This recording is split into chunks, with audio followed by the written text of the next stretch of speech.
Welcome in those tuning into the show once again. I'm your host, Tavares Wilson. As you all know, guys, LastWord Productions here. I always get the last word. So, got someone coming in the building.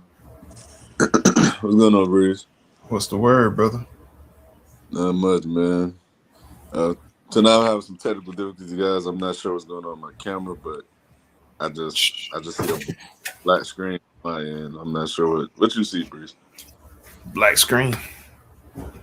Yeah, I don't know what that's about, but show gonna go on, man, regardless of the fact. But little housekeeping, man. If y'all not doing so already, if you tuned in to the channel, man, go ahead, hit like, subscribe to the YouTube channel, hit that bell notification, be notified whenever we go live, as well as following me on my other platforms, man. I'm on TikTok, I'm on IG, Facebook, live on there currently as we speak. Look up the handle LastWord Productions. 9 out of 10 times I'm there. But without further ado, man, let's get off into it, man. I want to speak on the playing games that did occur yesterday. Let's speak on the Golden State Warriors against the Los Angeles Clippers. A lot transpired in that game. The Warriors did ultimately prevail and move on. So, Breeze, I'm gonna start with you, bro. What was your thoughts on that game? I expected it to be a good game, man. It lived up to expectations. I thought Steph Curry would, put the team on his back because that's what he does. He's 30. He's the greatest Golden State Warrior, greatest shooter there ever was. And he did what I expected him to do. The Clippers, I expected them to fall because of the youth on their team. They don't have that, battle tested pedigree to actually go in and win big games. I know they have Kawhi, but in basketball, where there's 10 people on the court, you can scheme up something to lock down a person as great as Kawhi. And they didn't lock him down completely because they had 19, but they definitely contained him down the stretch where he usually shines. It was a great game, man. Shout out to the Warriors, man. Congratulations, moving on. You know, really good game though. For sure, for sure. I thought it was a good game. I thought the Clippers, like how you just alluded to, you could just tell there's a difference in just pedigree or like overall just impact and experience, bro. Like, I don't necessarily think it's coaching per se, because I think Ty Lue is a damn good coach. I just think the talent and the overall just ability of players to perform when it matters most is just the differential in this game. Well, it was the differential in the game, excuse me. And Kawhi Leonard didn't have the greatest games we've seen him ever have, but that happens when you are garnering all the attention, as well as the fact that whether it's Darius Garland, whether it's John Collins, whoever you want to name, they're simply just not getting the job done on their end of the bargain. And it's difficult, man, when you playing against a battle-proven, battle-tested team. Like, regardless of whatever we may feel about the Warriors, man, like, we know when it comes to the expectation of them winning and getting the playoffs, at the bare minimum, you're going to get the best version of them. So it's tough. And the Clippers seeing that firsthand, despite the fact that you can argue that the Warriors don't have the talent the Clippers may have, but at the end of the day, they're a team that's a proven commodity when it comes to these need to have situations. So those things matter, man. And I agree with you. It was a good game.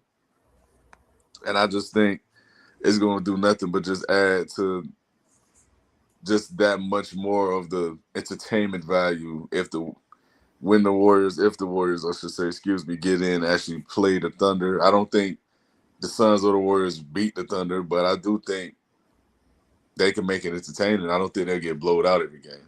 So Mm-hmm. we'll see. And one thing before we move on, bro. I've been seeing. I don't know. You've probably been seeing it too. A lot of people been, shading or discrediting Draymond Green. I've seen a lot of people since it's been going on since the Kenya Martin situation. You feel me? A lot of people been saying the Warriors could have been whatever they've been without Draymond Green. And wholeheartedly, brother, I disagree, bro. I do believe they would have been competitive. I do believe they would have been a high octane offense, brother. But what Draymond Green brought to that team, bro, you're not finding defensive Swiss Army knives like that. You're not finding a superstar that's selfless enough to be a number 4, number 5 option, lock up the best players on defense, and be that vocal leader. Yeah, he's in his later days now, but I just don't like the fact that people try to discount what Draymond Green meant to the Warriors dynasty, bro. People really just treat him like he was just a bum out there, bro. Like, I think we forget Draymond Green was just one game away from being Finals MVP that year. If you remember, he had like what 35 and like 14 in that game, if I'm not mistaken.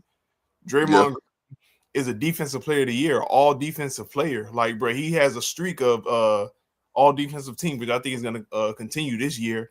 He's like one of the only players to score to notch a triple double without the scoring aspect, bro. He had like 11 steals, like maybe 10 assists and 10 rebounds in the game. Like, yeah, he's not the flashy player that Steph is or the high octane volume shooter that Clay was or Kevin Durant, but in his prime for the Warriors, bro, he's a valuable piece of that team, bro. Honestly, and I think the Draymond Green slander just really has to pump to a break. Like, no one is saying he's LeBron level or Steph Curry level, bro, but I don't think the Warriors become the Warriors without Draymond Green on that team, bro. I honestly don't. What you think?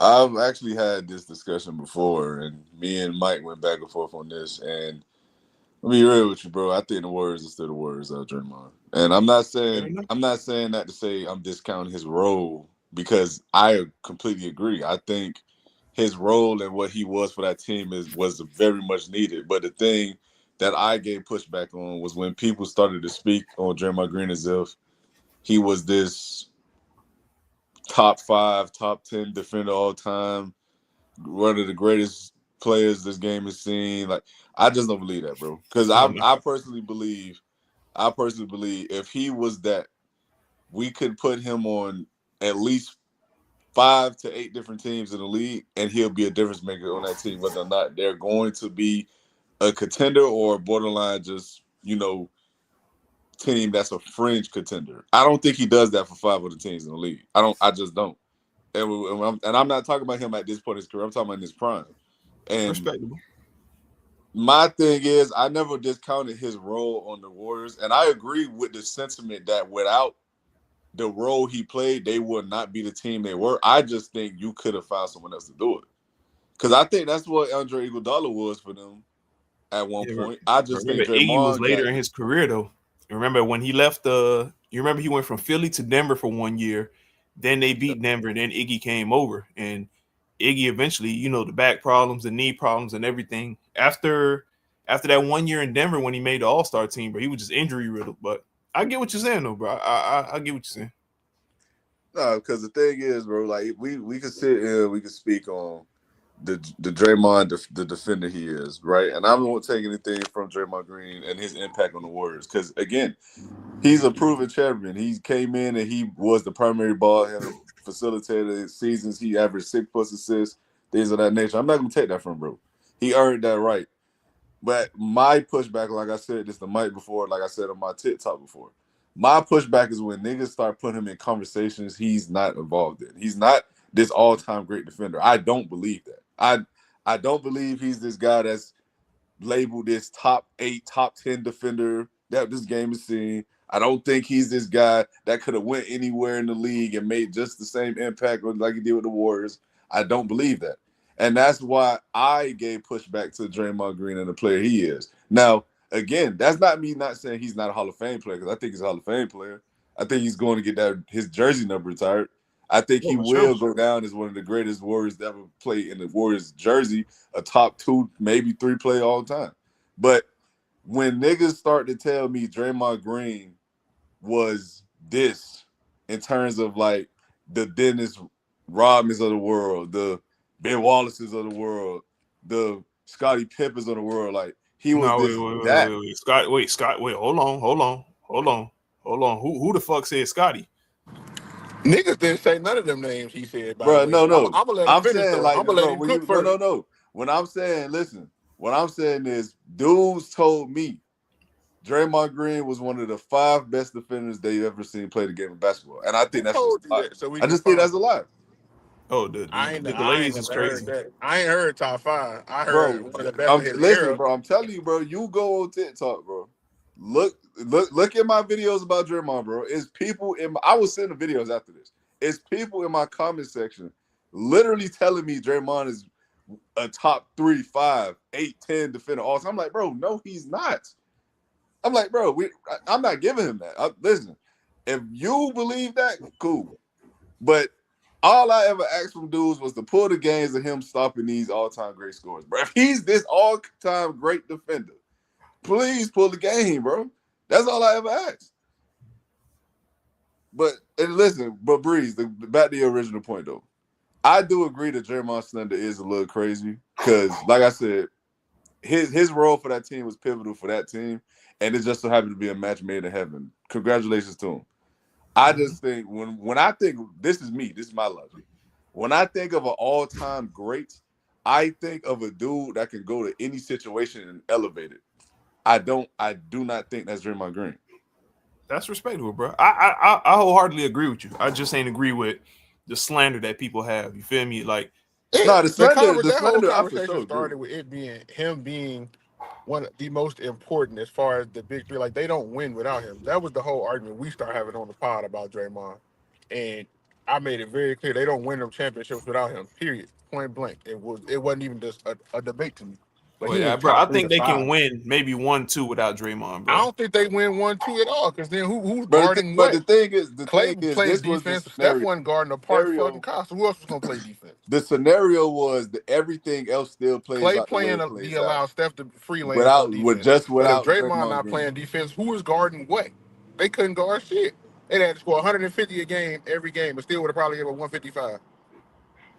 Man, the thing is though, bro, when we talk about these things, dog, we got to take in the fact that with everything still in play, that means the Cavs still get the injury bug. Kevin Love and Kyrie still get hurt. That means Jason Tatum still plays like absolute dog shit in the finals.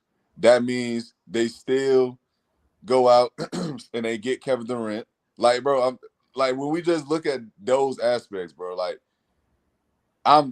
there's no way I don't think they don't win the titles, dog. Like you're dealing with a hurt Cavs team, you're dealing with a young, inexperienced Celtics team, and you're dealing with still three perennial scoring elite perimeter players with Clay, Steph, and KD at that point. Like, bro, they're gonna be a tough out regardless.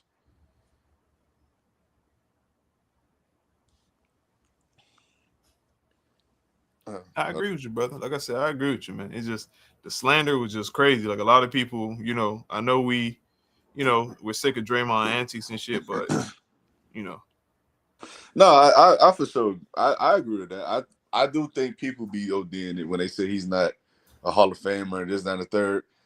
I I think people do drag it because like I said, it's like what I be telling the Will, like, bro, like y'all gotta stop looking at the box scores, bro, and just the stats. Like you gotta actually watch these games. Like when you actually turn the games on, he's the one who's bringing the ball up court. He's slowing the pace down.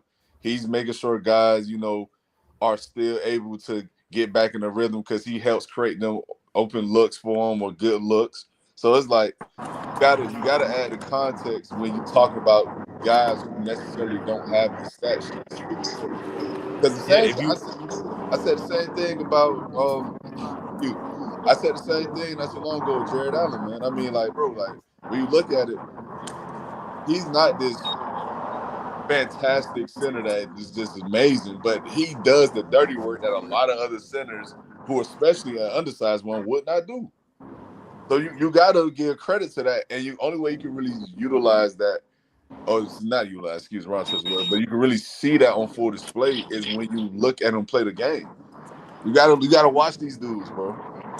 yeah, if you want to put it in terms, you can say Draymond Green is basically he's running green dot for the Warriors. Honestly, he's calling out everything on defenses, switches, this. Like he's the guy, bro. He's the guy that rallies the troops, put everything together. I agree that Steph is the engine.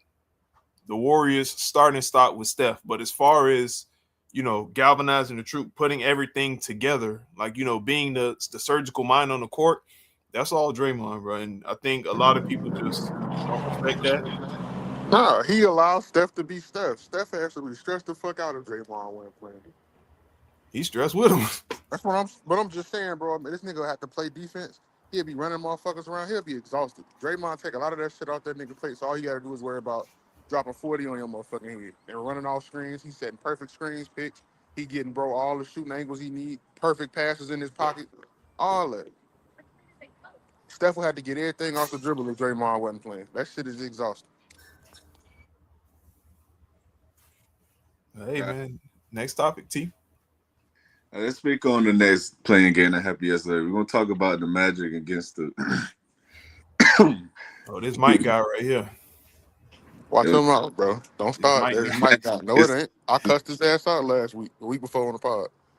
man. Look, so we're gonna speak on it. Mike, you got the floor, my man. This is your boy. Look, how you feel about the performance? How you feel about that? So I'm gonna start with this. I'm disappointed. I'm disgusted by the performance I seen. Cause ain't no motherfucking way you show up like that and play like some shit. That ain't acceptable. And so I'm disappointed in the young man. He played like some hot garbage, turned the ball over, just real loosey goosey with the shit, real unprofessional. If I'm gonna keep it a buck, and they deserve to lose that fucking game. The way they look, they deserve that ass whooping they took. And on the flip side of that though, with VJ and Maxi, it's exactly what I was talking about when we was talking about Joel coming back for the playoffs and PG being back healthy.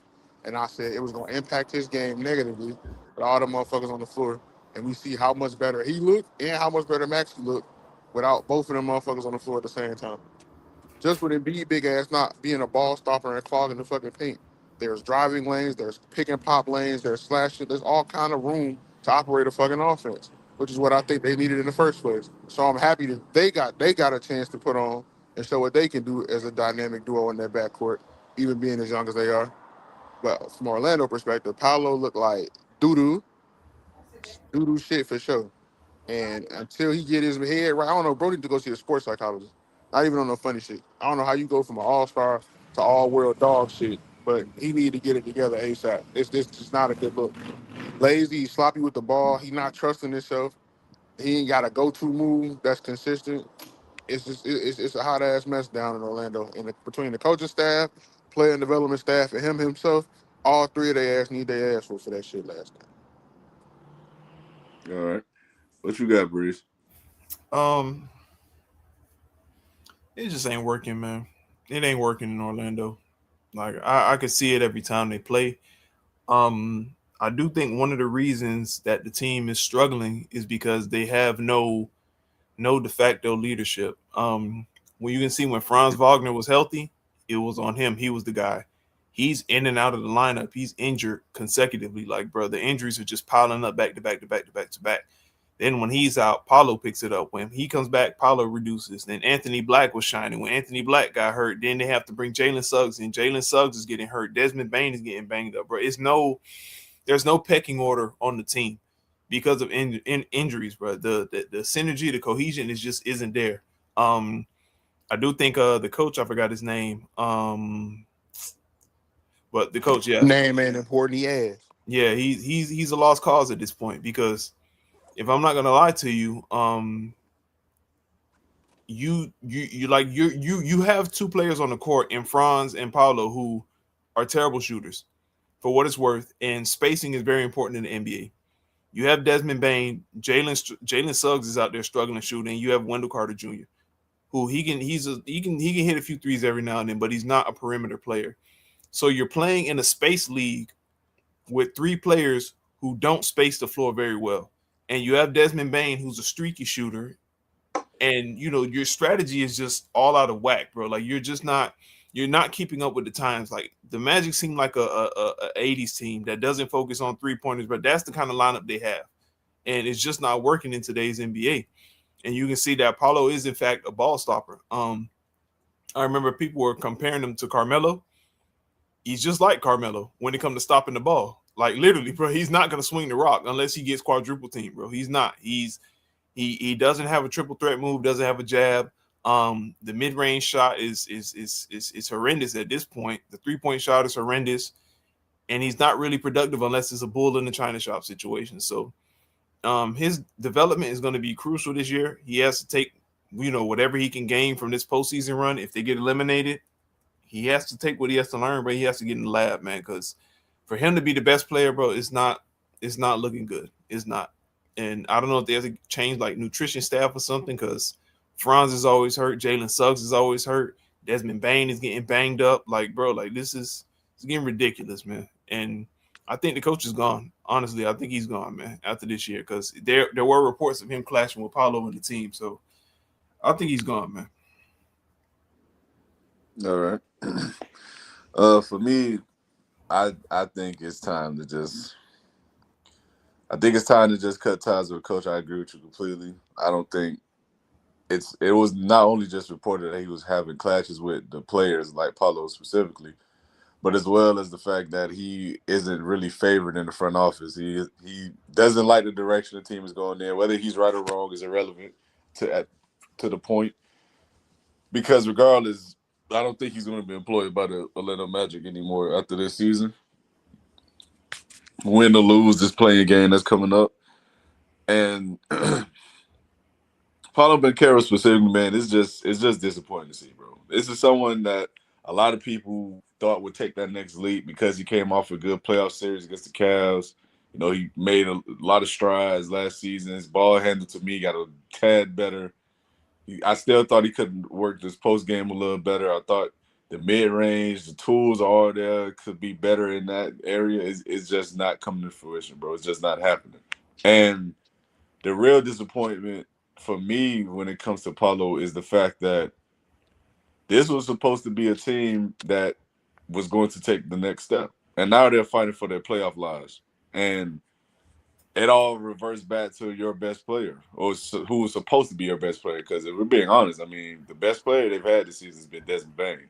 So it's really not beneficial, nor is it really encouraging when you talking about a guy regressing as bad as he has. He was already not a good shooter. He was already not a good post player. He was already this guy that was a line drive kind of guy who had a good enough handle to create a jumper or a shot when he needed to.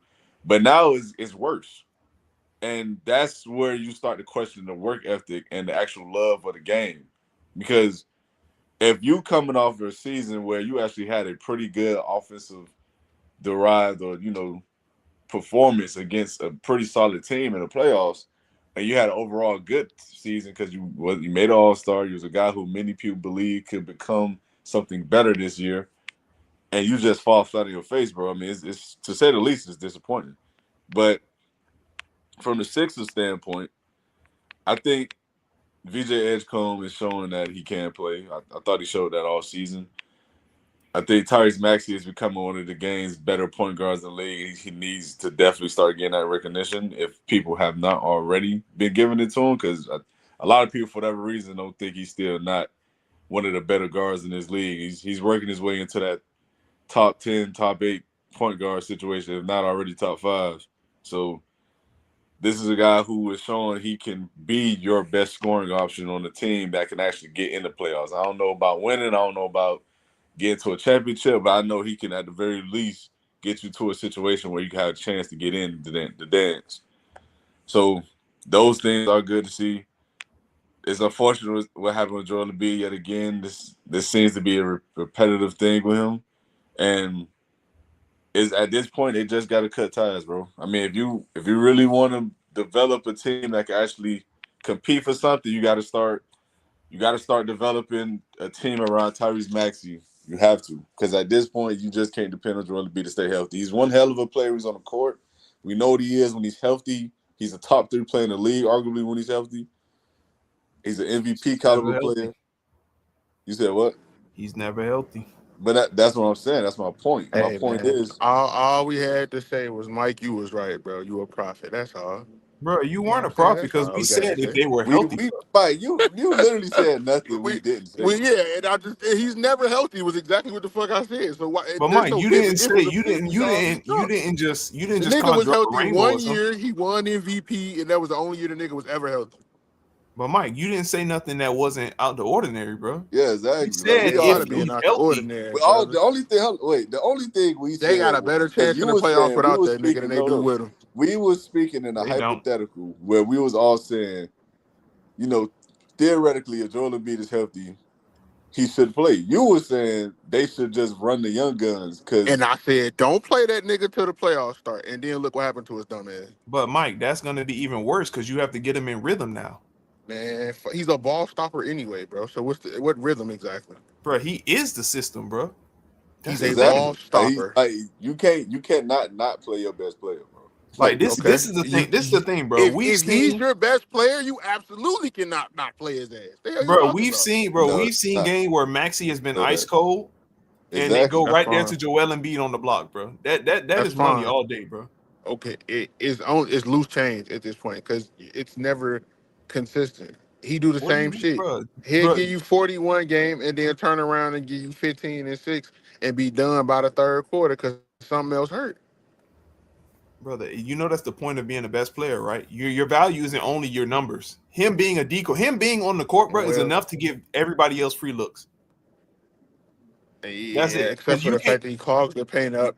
He's stopping the ball when it gets to him. So all the ball movement, all the fluidity they have when he's not on the court is out the window now.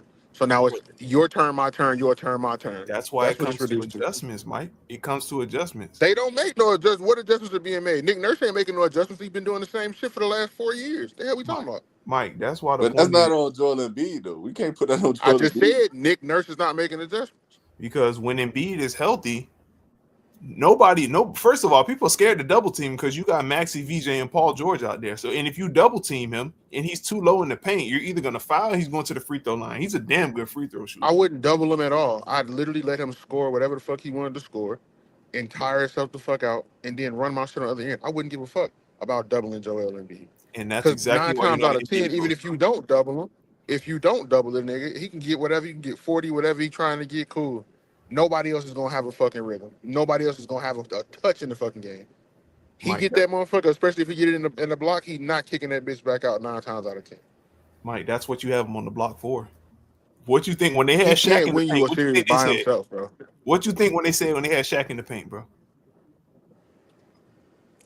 But listen, the thing You is, bro. breaking up shit. But this is hold on, time out. This is the argument that I think we got to understand, bro. We're talking about a potentially all-time great player, all-time great talent, bro. Of course, when the ball is in his hands, he's the focal point. He's the guy that's going to 9 out of 10 times create his look to get the best available look for himself. That's how it works. But we're also talking about a center who can average 5 assists a game. Like he's not a guy that's just this guy who's penciled in or just seeing the rim. He kicks the ball out. He consistently he creates looks for other guys like Breeze alluded to because of his presence alone.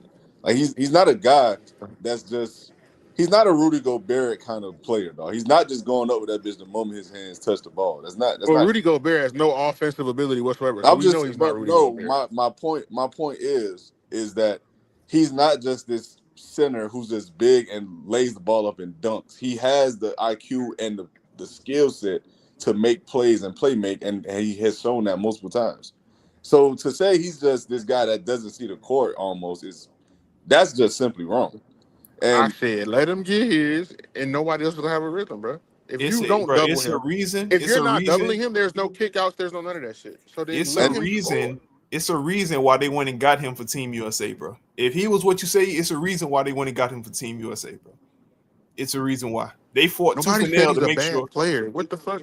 bro. no, It's a reason. it's not us saying you saying he's a bad player, but I think you're Right. He was not. on Team USA. Great. He's a great player. The problem is, even after he played on Team USA, like always, his ass got hurt again. Okay, So Mike, it's never you're sustainable, harping bro. on him being hurt. The problem It's was not you said, harping, bro. It happens Mike, every but look, fucking Mike, year. you're harping on him being hurt. You said, "Oh, I'm a prophet. I'm this." Mike, we know he's injury prone. Our point was, if Joel Embiid is healthy, the Sixers have a chance. That was the And point. my point was they got a better chance with them other three being healthy and him being out the Nah, way. I don't They agree with don't, that at Mike. all. They don't. No, they Okay. don't. They We don't. dis we They, disagree on that, but they I don't. don't.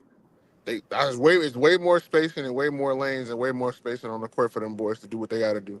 And Yeah, they play better off each other when he's not on the court. That's what I'm looking at when I Mike. see They it. beat the fucking Magic. Mike, I'm calm about to down. say like, I'm but not talking what are about we last basing night, that nigga. off They've been of? playing together damn near the whole fucking season. You talking about the fucking And Magic? what they like the The number hell we 8? talking They were like about? number 7, number 8 seed, Mike. They weren't supposed to be shit, right?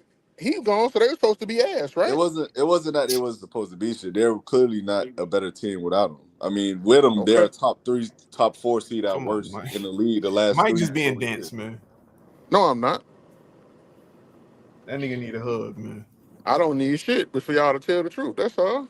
The truth is they're a better team with him on the court. All That's right. the truth. And so for how long then? Because he's never going to stay on the court, which we all know. So then you want to keep throwing a nigga in for But 3 games again, here, 4 games there. that It wasn't the was. I'm saying scenario. if the Sixers are healthy, they did say that, but we know that they're never going to be fully healthy. That's No, never That's but going to why we happen. were just that still So speculating, wasn't then, bro. Mike. That wasn't the discussion though. We all said if he's healthy, meaning the other shit you talking about right now, gang, is irrelevant because you're saying things that wasn't the question.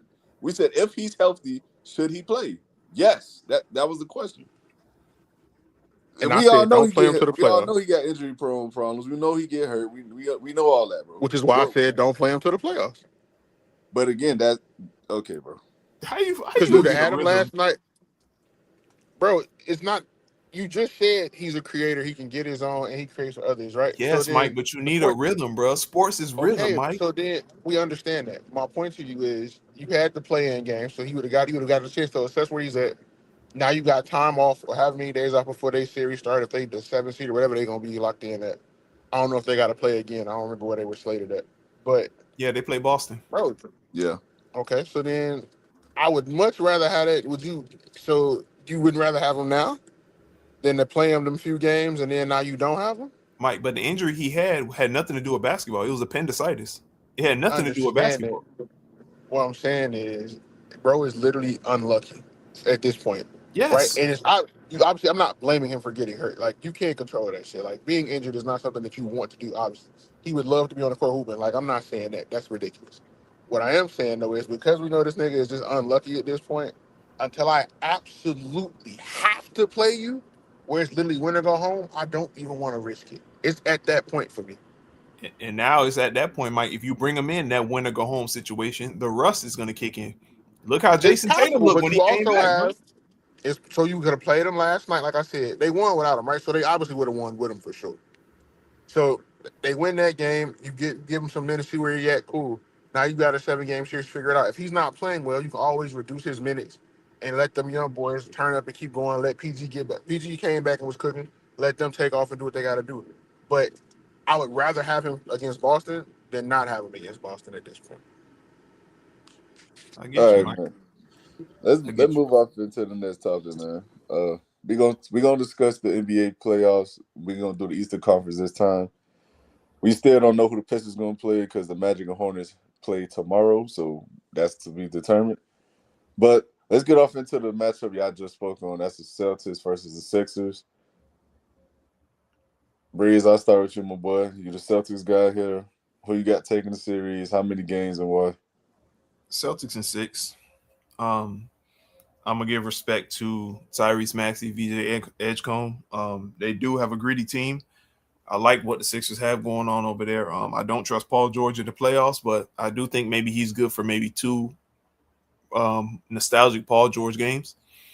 But I think eventually, just the pedigree, the cohesiveness, the coaching advantage, everything that we have going on in Boston is just superior to what they have going on in Philly. So I'm gonna say Celtics in 6, man. All right, what you got, Mike? I don't know if you there. Oh, there you go. Hello, you hear me? Yeah, yeah. So you giving Paul George two throwback type games, Breeze? Yeah, I'll give them two throwback type games, bro. If they get that, then they might. I still got Boston, but if they get two vintage PG games, that motherfucker might go 7. If he gonna give I'm you not two on them, I'm not gonna lie to you. He can do that, bro. The only thing is, I know VJ Edgecombe and Tyrese Maxey are very, very streaky. So unless Paul George gonna go out there and get 50 one night, I give him 2 games, bro. And the boys definitely are streaky players. Not gonna lie. I But say, bro, he good for 2 games with like 24, 25 points, bro. I'm not gonna lie to you. I'm not gonna disrespect him and say like he's just complete garbage, but we've seen series where Paul George have 1, 2 good games and then just flame out the rest of the series, bro. It's looking like that's the narrative on him, honestly. I mean, the narrative is at this point true. my bad. That shit kicked me out. But nah, I got Boston. Honestly, I had Boston at 5. But if they get two vintage PG games, that shit could go 7. I'm still gonna take Boston. But if they get two vintage PG games on top of what Maxie and Edgecombe doing, they might could sneak a third game in there. I mean, we'll see. I think Boston takes it in 5. I don't. I don't think it's going to be too much of a hassle for them. This is a team they're very familiar with. This is a team they have bested multiple times already. And as well as the fact that this is a team that's getting into the rhythm at the right time with JT back, JB been balling all season, so I just think they're a better overall team, and I don't think it's really close if I'm being honest with y'all. So I got the Boston taking it. But next series, we got the Knicks versus the Hawks. Mike, we start with you, boy. Who you got taking that series and why? Got Atlanta in 6, man. I don't Mm, trust the Knicks. I mm, don't trust the Knicks at all. They fraud as hell. This was supposed to be their easiest year. JT was out. Everybody in the East was down. Dame was gone. Giannis was in and out the lineup. They were supposed to smoke everybody, and they've been garbage. They mm. fired Tom Thibodeau, brought in Mike Brown, and they worse defensively. They inconsistent as hell. It's just the same as the Knicks, bro. It's the same shit every time. Every time it's supposed to be good, they underachieve. Then we think they're gonna be ass. They overachieve a little bit. Everybody buying to the hype, then they be ass again. When you actually expect them to do something. So I don't got them winning that series. I ain't gonna lie. Unless Jalen Brunson go absolutely nuclear, they gonna lose. All right. Who you got, Breeze? I got Atlanta in 7, bro. I'm not gonna lie to you. I don't like what New York has going on. Number one, Jalen Brunson is dribbling the hell out the ball. I know he's the captain. I know he's your guy, but it come a time where he's dribbling, running backwards, damn near a half court, and still trying to create a shot, brother. Carl Anthony Towns, um, he has to be arguably the most disappointing 7-footer I've ever seen because the skill is there. He is a offensively, brother. He has a Dirk Nowitzki skill package, brother. He has the jump shot. He has the mid range game. He has everything. He has the three ball. But for some reason, I think he wants to be Steph Curry for some reason, and he puts too much emphasis on the three ball, and it's not been falling this year. Um, I just don't trust the Knicks, brother. I think How Atlanta long he being been in the league, bro? he got drafted in 2015, so I think it's like maybe year 11 for him. And you still ain't got no post game. Carry on. But yeah, man. I just see Atlanta rolling right now. Jalen Johnson is a budding superstar. Nickeil Alexander-Walker is most improved player of the year. If it wasn't for injuries, I'd say it was Keontae George, but Nickeil Alexander-Walker is a stud. CJ McCollum brings some veteran leadership.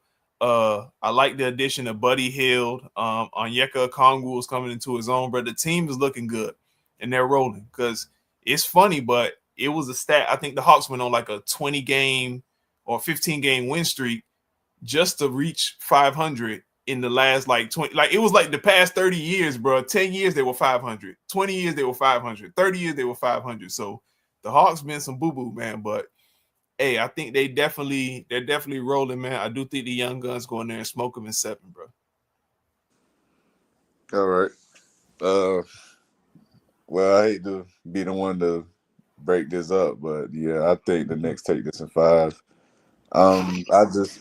Woo! I just think the Knicks are the better team, dog. I get the young dudes, the young, they playing well right now for the Hawks. It looks good. Yeah, I said the same thing about Detroit. I said with the Hawks, and I believe way more in Detroit than I do the Hawks. I got to see it to believe it. Jalen Johnson playing well. Jonathan Kuminga coming he's molding into something there, developing. You got Nickeil Alexander Walker, who's going from a 9.5 point per game player to 20. So yes, he should most definitely get most improved player. And you got other young pieces around him that's playing their roles well. But the reality of the situation is the Knicks coming into this game and they have the two best players on the court. Regardless of how you feel about Karl Anthony Towns, I think he's the better player than anyone on the Hawks at this point in his career. I think Jalen Brunson is clearly the better player. So, in my personal opinion, if the Knicks do go out there and actually lose this series, I think they need to just go ahead and blow it up because there's no reason to lose this series. Regardless of how hot the Hawks are, regardless of whatever they bought in since trading for Kuminga, CJ McCollum, veteran president, yeah, that's cool. CJ McCollum is a loser. He hasn't won nothing in his career. So I mean, I'm Damn, not brother. moved by that. Like I'm not saying it He's a to. loser. It's crazy. I'm not Damn. saying that, to, you feel me, to bash the man career or anything. But Yeah, the what you was last trying to time be nice to the nigga? I'm, no, I'm just saying the last time I seen CJ McCollum in a big playoff performance, win and go home kind of situation, he was terrible. So I mean, I'm not banking on that, bro. And the last time I see Jalen Brunson, shit, he pretty much turned it up anytime he in the playoffs, man. So Did he though? Nigga lost to Indiana, brother. He didn't turn much up. He turned that bitch over though. no, I'm saying he had a bad series. I said pretty much anytime he's in the playoffs. That he's elevated his game damn near every series outside of maybe one with Indy ever since he's been in the league. Even when you go back to the Mavericks days, like he's been good in the postseason. So for me, I got the Knicks, man. But that's me though. Y'all boys, In five though. It's cool you took him, but in five? That's crazy. they should not go out there and lose more than They shouldn't point. lose, but it's the Knicks, and that's why I don't trust their ass. But in I mean, five, I that's don't know, cool. That's brother. cool that you don't trust them. They should not go out and lose to the Hawks, bro. Y'all got them boys winning. So that's a whole nother. 100%, because the Knicks inconsistent. I mean, that's cool, bro. The Knicks have some kind of level of experience in the postseason. I don't see none of that from the Hawks, dog. We're gonna see. All the veteran players on the Hawks also have deep playoff run experience as well. So let's not discount that either.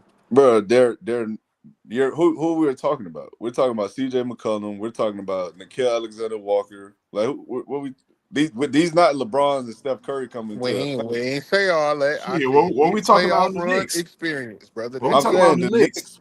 The Knicks playoff Landry experience Shamet? and battle tested is more proven than what the hell you got from CJ McCollum or whoever else you want to name. I think outside of Jalen Brunson, if you actually look at what CJ McCollum has done in all his playoff games compared to everybody else on that Knicks Mikael Bridges, roster, Mikael except Bridges for played well maybe, in the playoff. OG one year, yeah, brother, Mikael it's and no surprise. OG played well. They played better in the playoffs by the statistics, bro. You look at the numbers. Is Mikhail gonna hoop? Well, he gonna still be some butt because he was on a horrendous slide. Nah, it's not that he wasn't. What I'm saying is when postseason comes, Mikael Bridges, OG, and Jalen Brunson all typically play up to par, or they play better than what they were that previous off or that regular season before. So it's like, hey man, again, we're gonna see, bro. We're gonna see. We Last gonna see. if the Knicks dudes lose the series though, they definitely need to go ahead and just call it quits. They need to go package together something for Giannis or something. I ain't gonna lie to you, bro. They better package everything up because when the new salary cap hit, Jalen Brunson signed for Everything. 80 mil. We gonna see. But next series though, man, we're gonna talk on the Cavaliers and the Raptors. It's no need to, bro. Cavs and 5. Okay. Bro, like, bro, just Cavs and 5, bro. All I'm right, all sorry. right. What you got, Mike? I got a sweep. I ain't gonna hold you. Donovan Mitchell better hoop Cavs for. Yeah, I agree. I think the Cavs are full, I'm not gonna lie. Listen, it's this little Cinderella run for the Raptors is over, man. I know Cinderella. That shit ugly, man. a lot of people fell in love with what they had, bro. A lot of For people, what? Bi, RJ, resurrecting their career, Isaiah quickly. Like a lot of people like what they got going on over there. We got to stop this shit, bro. Scotty Burns. We got, we got. bro, I'm telling you what people done said, bro. A lot of I'm people just saying believe we that got to man. stop this shit, bro. This is what people Because I'm say. gonna keep it 100 with you, bro. You know when you remember that draft class when Ben Simmons went 1, right? They said Ben Simmons was a LeBron S type of player, like just IQ, mindset, seeing the game the way they play the game, freight train, facilitate, get everybody involved. People give people hell for that. You know that, right? Yeah. But they don't remember right behind Ben Simmons, Brandon Ingram was Kevin Durant. Yeah, I ain't gonna lie. That KD comparison was nasty. I ain't gonna Hey, that was crazy. You not wrong. You not Like, wrong, I'm bro. not gonna lie to you. People can say what they want about Ben Simmons. Ben Simmons' career has been way more successful than Brandon Ingram's, bro. And that's not saying much, but bro, like people got to chill with the Ben Simmons shit, He bro. definitely was an All NBA player. You got a point, brother. All NBA defensive, bro. A walking triple double if he wanted to, brother. with no jump shot. He was doing this with no jump shot. B.I. got all the skill in the world, bro. Yeah. B.I. You got got all your the word, damn Mr. skill in the Rick. world, bro. Oh, this shouldn't take you no time. Then. Nah, you right. I agree. But that, Yeah, that was that and was then you crazy write work. I just had to those, bring that up, bro. My bad for drifting off. I had to bring that up. and then the Nah, math. So do those, and I'll help you with the math. all right, so You have a pencil? What do you let's need? move off into the next topic, man. Hello. Well, what just happened to Mike? I don't know. But let's move on to the next topic, man. I want to discuss the NFL and who you believe could be a steal in the draft, my boy. So, is any players who you believe that can go later rounds or possibly fall somewhere and you think they could absolutely help change the tide of a team? Um, just one wild card that comes to mind. Jalen Tyson, that's his name, right? Quarterback from Arkansas. Yeah. Yeah, I definitely think him. I definitely think him going in the later round, he will get picked by a team that necessarily can take the proper time to mold him. I do think like it'll be another. I think if he goes early, like how people are projecting, bro, it'll be another Anthony Richardson situation because it's a lot of work to be done there. But he has a lot of gifts that you can't teach. So I do think if a team takes him in the later round, let's say for example, maybe the Vikings, because I do think Kyler Murray is a rental, somebody who can teach quarterbacks. Hell, if the Rams somehow finesse and finagle and get him, because I think the writing's on the wall for Matt Stafford. Not saying he's done, but he's farther along than he is behind. So I do think teams that have great-minded quarterback coaches and coordinators can actually take that and build upon that if he's taken in the later rounds. I honestly do think that. Like I said, when I look at him, bro, I see a Colin Kaepernick, Randall Cunningham type of player, bro, and he's athletically gifted. He does have a lot of hitches in his game. The throwing mechanics need work. The processing need works, bro. But that's something that if you're willing to commit and properly do your homework on, you can get a steal in the draft with that, bro. So I definitely think him. Okay. What you got, Mike? Who you think could be a steal in the draft?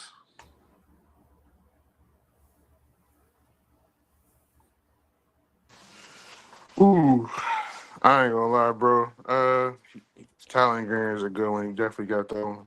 But honestly, that running back they got, Mike Washington, is valid too. Honestly, he's fast as hell, but he's also kind of strong. He low key built like Darren McFadden. Not saying he is Darren McFadden, of course, but he got that same build, muscular but still fluid, still can run, still can do everything like that. So I would say him, and I would also say even though he's not necessarily a steal because he was projected to be first round, everybody kind of on this like Ruben Bain can't do this because he got short arm shit. I think if bro slide, whoever get him, he going dummy for him for sure. Okay. For me, man, I'm gonna go with a receiver that y'all boys probably a little familiar with, but I think we've seen so many receivers drop and go pretty much in these later rounds. I think Ted Hurst, receiver from Georgia State, Mhm. 6'3", 206. I think bro could really be something in the league, dog. When I watch him play, the ball tracking, ball skills, the ability to go over the top on the defense or in the defender, to me, is just something you can't coach. It's something that's God given you wake out of bed with, and he's more fluid in his movements than I thought he would be. And he's a guy who to me has unrefined skills and talents and traits. But if he gets in the right situation where he's actually developed into a smidget better of a route runner, and he can actually utilize the God given talent he has, I really think bro could be something, bro. And I think he's going to be one of those receivers who went in these later rounds and actually lit the world on fire yet again. So that's who I got as a sleeper giant for me. So what you got as uh if you had like a quick comp that comes to mind, like what do you think for a player of like him, of like his, But his skill, yeah, I mean like just him in general, like what late round receiver do you think, like, or just player in general just comes to mind when honestly, you you'll like this one. I think of George Pickens. I'm not gonna lie, I think of George Pickens because I think he has the same kind of I don't want to say abilities because I think George Pickens is a better athlete than he is, but he has similar abilities to what George Pickens had coming out of college, and it's just certain things I watch in his game that I just feel like no matter how many times you try to coach a guy to do that, he simply can't. And it's just certain things about his game that I just love about receivers, though. Like I told y'all in the chat, I love deep threats, guys who take the top off of defense. He does that. He's 6'3", 210. He's a guy that has a great vertical. It's I don't know, bro. Like I said, in the right situation, in the right scenario, I do think bro can be something. Sound good, man. But let's move off into the next topic. Was there any other play I want to bring attention to, or y'all good? Mm-mm. Nah, we good. All right, so I want to do a little discussion before I let Breeze get his other segment. Shit, it's got And to be a little segment, boy. Boy, niggas ain't right, boy. now I ain't Ain't say righteous, ain't righteous at all, huh? segment. I ain't say little segment. People But love nah, me though. The people love me though, man. that's crazy. Man, throwing dishes I ain't even throw. But anyway, Reverse sneak dissing, bro. but let me go ahead and just ask y'all boys this, man. I want to discuss this. I want to see where y'all minds at with this one, man. So I'm gonna ask y'all this, dog. Who would you trade? Would you trade this player for the first overall pick? So what I'm saying, would you trade the first overall pick for this player? Excuse me, I worded that wrong. So This is NBA or it's NBA, yes, sir. okay. So first name up, I got Giannis Antetokounmpo. Are we presuming health with this scenario or no? Just right now, as is the way Giannis Just is, right now right? as it is. No, I wouldn't. I do it. If I'm picking first, I got too much shit to fix on my team, bro. Giannis is a big contract. I got too much shit to fix, bro. Giannis is gonna take me from what bottom of the league to what maybe 10th seed playing. Like, come on, bro. This is the perfect time to rebuild. Now, if this was young Giannis, maybe 2018, 2017, shit, hell yeah. But come on, bro. Leg injuries, bro. Like, come on, man. Nah, Giannis is a dog. Don't get me wrong. But if I'm building a team, I'm projecting if I got the number one overall pick, I'm ass. I'm the Wizards. I'm the damn Nets or something. Like, nah, I wouldn't, bro. So if the I Wizards traded for Giannis right now with the roster they It was got, you don't definitely think the they Wizards. could be? I'm not gonna say it lie. again. Look at If the it was the roster the Wizards, Wizards got right now. What with Trey Young and Anthony Davis and all this stuff, Yes. You put him and Giannis in the pick and roll, you got a problem. bro? Somebody got to get traded for Giannis, bro. The number one overall pick just isn't going to be enough for just straight up Giannis. That was the question. The number one overall pick. We ain't talking about all the other shit. It's just if you had to pick, But would no, you I trade it wouldn't, for bro. I Giannis? wouldn't. I wouldn't. I said I would. Like the next Love person. Giannis, but nah. okay. What you got, T? Would you? Yeah, I'll do it. I'll trade for him. I do think it depends on situation, but yeah. Not more often than not, I would. If you the Brooklyn Nets, would you do it? No. Okay. Nigga said no. Nah, they have nothing going for them. If I'm it's only like 3 teams in the league I would not trade him for if I had the first overall pick. And that's just because the situation's just that bad. He's an aging star. He's dealt with his injuries the past couple seasons. Me getting Giannis is just doing nothing but filling more seats. It's not going to win me any more playoff series. But next player I got up for you, I got Anthony Edwards. Hell yeah. Hell yeah. Absolutely. No question. It ain't nothing to talk about. Okay. Next player I got Cade Cunningham. Yeah. Yep. All right. Next player after that, I got Jalen Brunson. Fuck no. No. I wouldn't say fuck no. That's disrespectful. Just no. It ain't. Fuck no. It's crazy. No. I wouldn't, bro. All right, next player I got Devin Booker. I would say yeah, because Book seemed like he been in the league for 14 years, and Book only Is like dude 26. low key feel like is he even 30 yet? Bro, Book like 26, 27. He got in the league when he was 18. I'll do it then. I fuck with Book. I'll do it. Okay. Next name I got I got Joel Embiid. Fuck no. Boys out the mud. Hell no, man. Next. Yeah, it's no love for the former MVP, boy. It's crazy. Next name I for a reason. Next name I got, man. I got Luka Doncic. Yes. No. Get the fuck off. I'm not, bro. I ain't finna have this conversation. I'm not, bro. I'm not. Yeah, at some point, bro. You gotta stop this shit at some point, bro. I'm not, bro. I'll be with you 90% of the time, but that 10% you really be pissing me I'm off. just not, man. bro. I'm not, bro. You just not what? I'm not doing I'm it, just bro. not trading for a top 5 player in the NBA because y'all don't like the way he I'm not trading for him, What the bro. fuck are you talking about? I'm not. All right, man. Moving on, man. This nigga, I'm you done not, lost bro. all credentials. Fuck that segment, matter of fact. I don't want to hear nothing else from the nigga. Go ahead. Next up, T. Go ahead. Mike will be all right.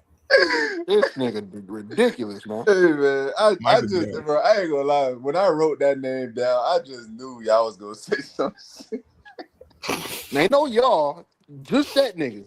Nigga, you should have thought about that when you put Embiid, nigga. Hell no, crazy as shit. Oh man, y'all boys funny, man. All right, last name I got, man. I got the young gun. I got Cooper Flag. Yeah, Yeah, we can do that. I do it. We can run that back. I'm not gonna lie to you because it'll be just like I'm drafting AJ or Cam or like I don't see any drop off in players between those two, honestly. Okay. All right. So you go ahead, Breeze. What you got, my boy? Man, we need a 10-second intermission with that bullshit, man. Let that time, shit breathe man. It's for time a for a second. real nigga to speak. All right, look, man, check it out.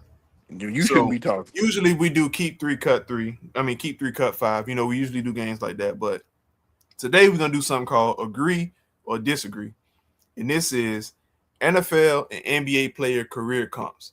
So I got 2, 4, 6, 7 players. Well, 14 in total, 2 and 2, 14 players, and y'all gonna tell me if y'all agree or disagree with their career comp, not skill, not talent, career comp, and we're gonna go back and forth. Why? All right. So first up, we got Justin Fields and Markelle Fultz.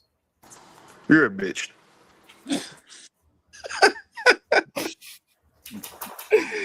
Hey man, Absolutely not. I gotta say I agree, bro. I don't. Thank you, T. I'm gonna tell you why. Because if you look at it in college, they were looked at as one of them ones. Justin Fields in Ohio State was one of them ones. Markelle Fultz at Washington was one of them ones. He came to Philly. He was supposed to be the point guard, but Ben Simmons jumped to the point guard. He lost all his confidence. You know, the injury to the shoulder, could never get it together. Now he's journeyman now. Same thing with Justin Fields. You go to Chicago, system ain't ideal for you. Things ain't looking up. Everything looking weird. You know, production ain't. Fucking Bears, bro. I'm just saying, bro. Come on, bro. Production. But I feel like what makes it a comp too, though, is like I think they situations fail both of them too, though. Really. So, Mike, agree or disagree? Yep, we can agree. Let's rock. Look, you just wanted to be a hoe for no reason. Nah, you just wanted to be a hoe to start with that. You could have started with any other one. You did that shit on purpose. Next up, we got Jamarcus Russell and Anthony Bennett. Jesus Christ. I think I say disagree, man. And the reason is I don't think Anthony Bennett was a bad student of the game. How you boy? What? Boys out the mud. No, am I missing something? Because Anthony Bennett was horrible, bro. I know. No. I'm not saying he wasn't bad. I know he was bad as a player. I'm saying he wasn't. Bro, Jamarcus Russell was literally lying to coaches about watching film. I don't think Anthony Bennett was that. That's what I'm saying. Bro, he was lazy, unmotivated. He didn't take basketball serious. Okay, you see, I didn't know all of that. Okay, you can see at UNLV when he was at UNLV, bro, he was dominant. He was like then I agree. Then I didn't know all that. I didn't keep up with Anthony Bennett at all. I didn't know he that. was a 6'7" Shaq, bro. No funny stuff. 6'7" Shaq, bro. Dunking on niggas, bro. He was that coming out. That's why he was the #1 overall pick. Nigga couldn't slide them feet though. That's the bottom line. Who was he gonna guard? Nigga was undersized for every position he No, was but, supposed to that's play. what I'm saying. I didn't know his work ethic was bad. I just thought he Oh, was. shit. I just thought he got into the league and just was an undersized big and just couldn't do nothing. Nah, we done seen Boy, undersized bigs thrive, bro. That nigga just was some ass. that man was booty. Nah, he definitely was for sure. So we got 2 agrees. All right, we getting somewhere. Next up, we got Ryan Leaf and Hashim Thabit. Nah, I'm gonna disagree. The only reason I'm gonna disagree is because Ryan Leaf was just he was an addict. If Ryan Leaf wasn't an addict, I think bro would have been fine. It seemed to beat just couldn't play. No, Hashim Thabit coming out of UConn. I say coming out of school, man. I ain't just talking about commercial. I'm talking about We period. talking about the professionals. I'm a disagree too. I agree with Mike And because we I look think and look and we look at careers. Hashim was absolutely dog dude. He couldn't even block shots and do what he did in college in the NBA. Nigga was 7'2", useless, bro. Ryan Leaf, I Nah. think his rookie season was like 5, maybe 3 to 5 touchdowns and like 15 picks. Yeah, nah, man. Again, Ryan Leaf And was an alcoholic, I believe. If it wasn't for that, I think bro would have been all right. Because he'd have been able to actually take some damn coaching and would have been able to get his life in order in time for him to be something. okay, so y'all disagree? yeah, I'm gonna disagree. Yeah, because All right. I do think the off the field things play more of a factor than actual ability. So yeah, Okay. Next up, we got Kwame Brown and Zach Wilson. 1,000% agree. 1,000%. Run that one back for me. Kwame Brown and Zach Wilson. 1,000% agree. Damn, brother. I don't know. Zach went the first overall pick, though. But look, But they both made their bread and butter off of just simply looking. abilities, just gifts. Because Zach was Not anything they put on tape, not anything they Honestly, did. Zach wasn't really if you really look at Zach college tape, he really wasn't even like that in college. They bro. pushed him Zach up. was No, looking but like Johnny Manziel, bro. that's my point. People had Zach Wilson as this, that, and the third because the pro day, because of the arm strength, because of the athletic ability. It wasn't because of what they seen on the game field. And the same thing with Kwame Brown. Like, it was because he could jump out the damn gym. Like, it wasn't because of what he did on the basketball court. Michael Jordan ruined Kwame Brown, man. And bro, I'm not gonna lie, bro. The closest thing I've seen Zach Wilson to a perfect comp was not saying he was the player, but play style wise with Johnny Manziel, bro. That's the type of time he was on, bro. Nah, Zach, from all accounts, Zach Wilson's never been reported as being lazy and just not reading the playbook and shit. He just couldn't play.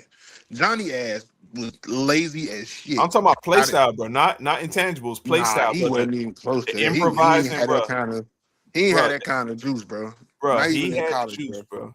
Nah, He he had did. the That juice. nigga he had a sippy cup, maybe. That nigga ain't had a juice like that, bro. Man, If If you really watch Zach Wilson, we Wilson gotta college keep in film, mind. We bro, gotta keep in mind comp too, bro. Again, you gotta remember the man played at BYU, bro. He wasn't playing nobody. he was at and BYU, he but at still wasn't BYU, bro, doing he all was, that. That's my point. And I'm saying, but even when he ran into, you remember they played Hawaii, bro. The man went out there threw no touchdowns and 3 picks. Like, bro, like Yeah, he wasn't good. He he was against definitely out there Hawaii, running gang. around, improvising, wilding out. But so what y'all doing? Y'all agree or disagree? I agree. I agree. Fuck it. We can roll with agree. All right. Next up, we got Zion Williamson and Kyle Pitts. I don't. Because See, your boy be cooking. I be cooking, man. Kyle ain't been I be hurt. cooking, man. I know. I can't. I don't. I disagree, bro. And I disagree. Kyle Pitts ain't been hurt. the reason, the reason I disagree is for that reason. Because even though this year is a down year, quote unquote, for Zion, even though he still had a solid year, when he plays, bro, he's shown he can be the damn good at the damn basketball, bro. Kyle Pitts is literally Casper more often than not the last 2.5 years. They It's don't that get him the Zion is ball either, not though, healthy. bro. You said what? They don't make an effort consistently to try to get him the ball, bro. Bro, but even when you watch him on film, though, Mike, he's lazy. He's not running good routes. Yeah, He after doesn't 3 step away. years of niggas promising you we finna get you the rock and they don't, bro. At some point, you like, yeah, Bro, fuck y'all. no, bro. Let's not do that, bro. These are It's the professionals. truth, bro. We They're see niggas do that in professionals, though, pickup bro. ball, bro. But look, I don't disagree with what you're saying, Mike. But what I'm saying is, bro, it's been 2 years. Like, we're not talking about just 2 games. We're not talking about 3. We're talking about 2 years of this shit.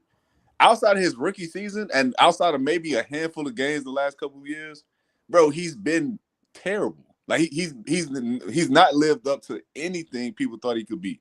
Like at this point, people thought he would be the best tight end in the league. He's not even top. He may not be top 5. Well, not even maybe. He's not top 5.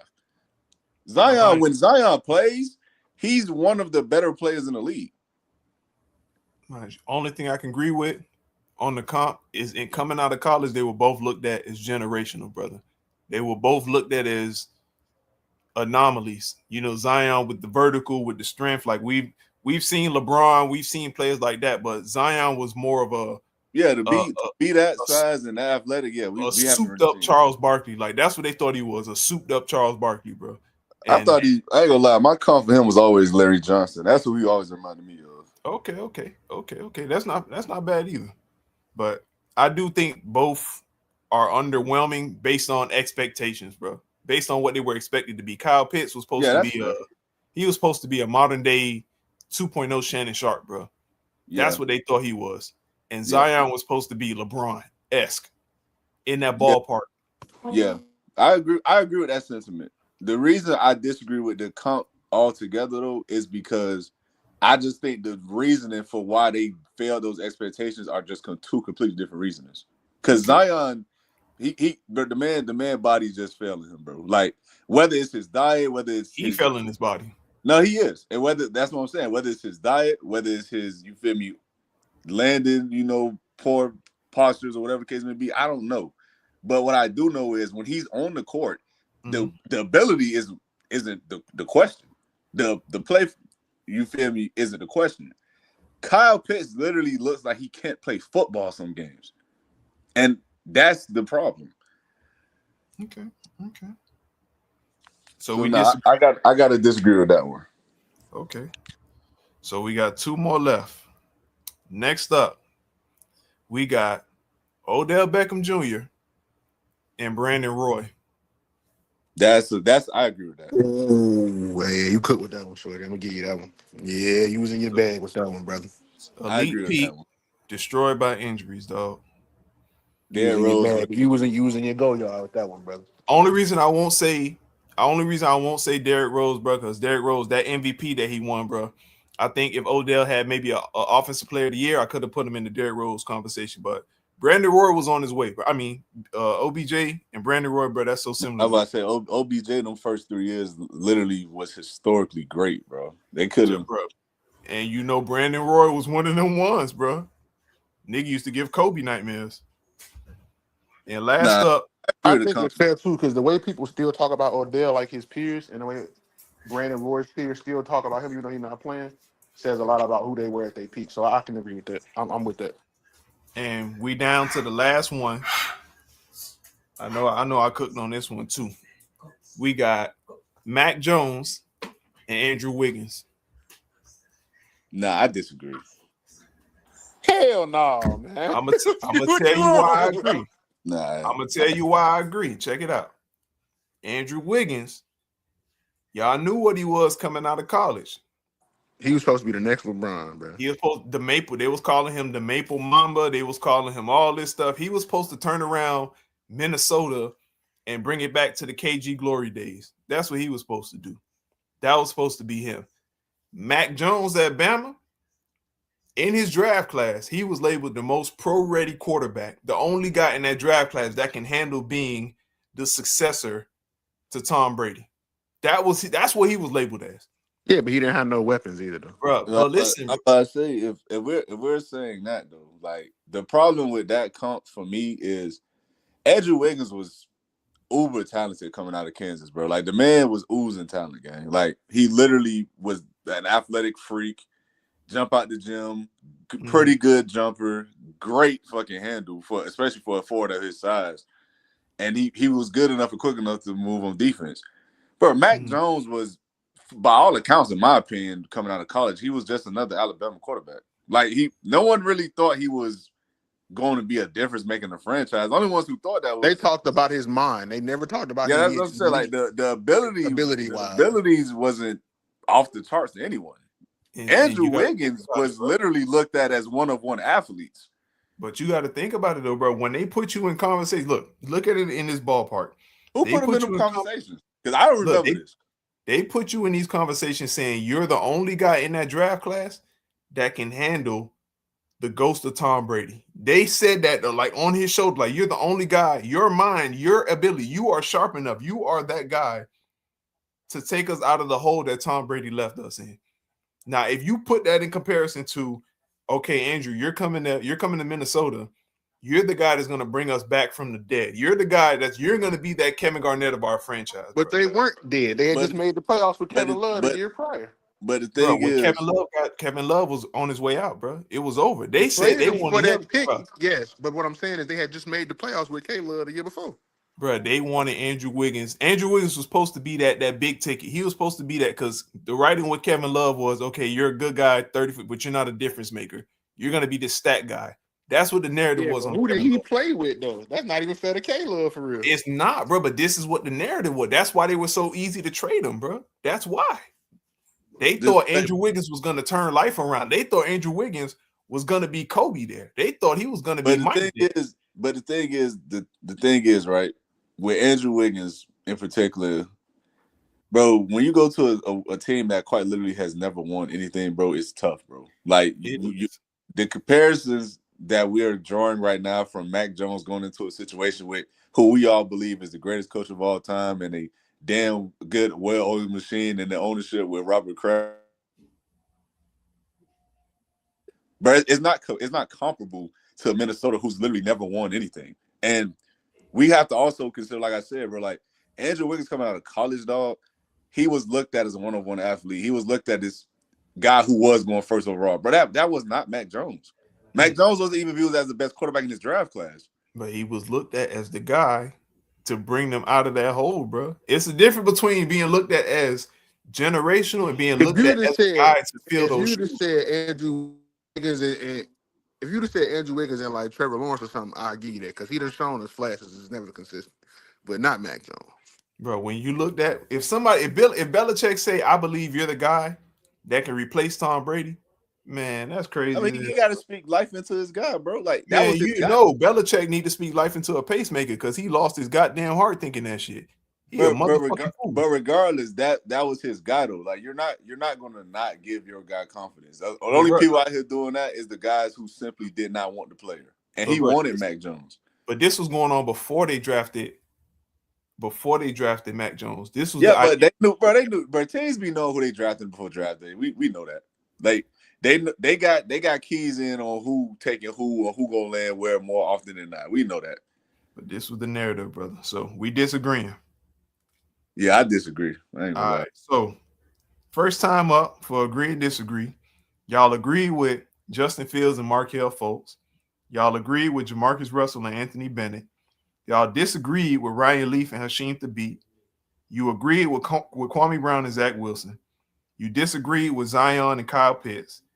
You 1,000% agreed with Odell Beckham Jr. and Brandon Roy, and you disagreed with Mac Jones and Andrew Wiggins. Yeah, that Zach Wilson one. Yeah, that call me Brown. That was the pretty much spot fucking on. I'm not gonna lie. See, man, look, man. Hey, if y'all fuck with it, man, y'all want the GOAT to keep coming up with new games, man. Y'all let T know, cause T a hoe, man. This nigga here talking about the GOAT, man. This nigga He crazy. don't support my vision, man. Bro, let him have his moment, bro. He doing well right now. Thank you. I earned it. You lost your damn mind. Yeah, that boy is talking that nonsense with Luka though. But that's another topic for another day. I ain't gonna lie. But listen, appreciate y'all tuning in to the show once again, man. If y'all did like what y'all heard tonight, man, go ahead, hit that like, subscribe button on the YouTube channel. Hit that bell notification, be notified whenever we go live. We will be going live next Wednesday around this time, 8:30 Eastern time again for updates and clips of the episodes. You can always follow me on my other platforms, whether it's Facebook, TikTok, or Instagram. LastWord Productions, the handle across the board. So before we head out, man, y'all boys got anything y'all want to add? Where Mike at? Hey, man, like I said, man, if y'all want me to keep What's the cooking, word, man? if y'all want me to keep cooking, man, let T You know want that that I'm nigga drug tested for that bullshit ass Luka take, man. Keep coming hey, back. You gonna get him tested cause on T live. don't be supporting greatness. So if y'all want me to keep cooking, man, y'all tell T let me cook, man. You cook, then you burn shit when you say shit like what you Keep said getting about that on first this thing. overall pick. And don't forget Mike's still a hoe. And don't All right, forget that Sean. nigga boiled noodles in the microwave. He nasty.